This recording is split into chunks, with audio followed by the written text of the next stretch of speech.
ঠিকই দরবেশ কিন্তু আবেদ ব্যক্তি, কোনো আলেম না। তুমি একজন আবেদ, দেখেন আবেদ আর আলেমের মধ্যে পার্থক্য কি, এখান থেকে আরেকটু ক্লিয়ার হবে।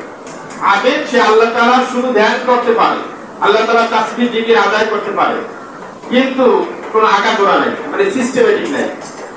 এবং এই সিস্টেমেটিক পদ্ধতিতে না জানার কারণে অনেক ক্ষেত্রে ভুল হয়ে থাকে। এজন্য আবেদ আর আলেম আকাশ আর জমির পার্থক্য। তো বললো তুমি একজন আবেদ ব্যক্তি, তুমি আল্লাহ তাআলার কাছে দোয়া করতেছো আমার সঙ্গে মুলাকাত করার জন্য, তোমার দোয়া অ্যাকসেপ্ট কবুল হয়েছে, আল্লাহ তাআলা আমার তোমার সামনে হাজির করিয়েছে।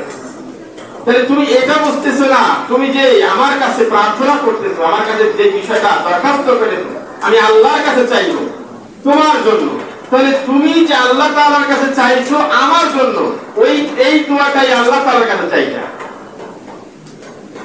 বুঝতে পারি? মানে যে সুখী মানুষ, পৃথিবীর সুখী মানুষ আমি হতে চাই, এই দোয়াটা তো আল্লাহ তাআলার কাছেই তুমি চাইতে পারতা। তুমি তো দোয়া চাইছো, দোয়া করছো, খিজির আলাইহিস সালামের সঙ্গে সাক্ষাৎ করবো, আল্লাহ তাআলা দোয়া কবুল করেছে। তাহলে তুমি আমার কাছে এখন যে আবেদনটা করতেছো, এই আবেদনটা তো আল্লাহ তাআলার কাছেই করতে পারতা। তাহলে কি আবেদ আর আলেমের মধ্যে পার্থক্য বুঝছি? আবেদ সেই জ্ঞান, এই ইলম না থাকার কারণে এই বিষয়গুলো ফলো করে, কিন্তু আলেম সে সিস্টেম জানে। ওই যে পার্থক্য আরেকটু শুনি, আলেম ব্যক্তি সে 1 ঘন্টা কোরআন তেলাওয়াত করবে, 1 ঘন্টা আল্লাহ তাআলা জিকির মানে ইলম অর্জন করবে। আর আবেদ ব্যক্তি সারা রাত নফল ইবাদত করবে। এই আবেদ ব্যক্তি সারা রাত নফল ইবাদত করার চেয়ে আলেম ব্যক্তি 1 ঘন্টা দর্শ পেশ করবে অথবা 1 ঘন্টা স্টাডি করবে কোরআন হাদিস, তার সমকক্ষ হবে না। ওই সারা রাত নফল ইবাদতের চাইতে সমকক্ষ হবে না ওই 1 ঘন্টা। সুবহানাল্লাহ। তাহলে আলেম আর আবেদের পার্থক্য হাদিস থেকে বললাম।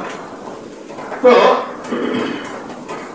খিজির আলাইহিস সালাম তাকে ফর্মুলা দিলেন, আচ্ছা তুমি দেখে আসো এই পৃথিবীতে সুখী মানুষকে, তোমার কাছে কে সবচেয়ে সুখী মানুষ মনে হয়। তো তিনি খোঁজ করতেছিলেন, খোঁজ করতে করতে দেখা গেল যে সুখী মানুষ কে আছে, একজন দোকানদার পায়।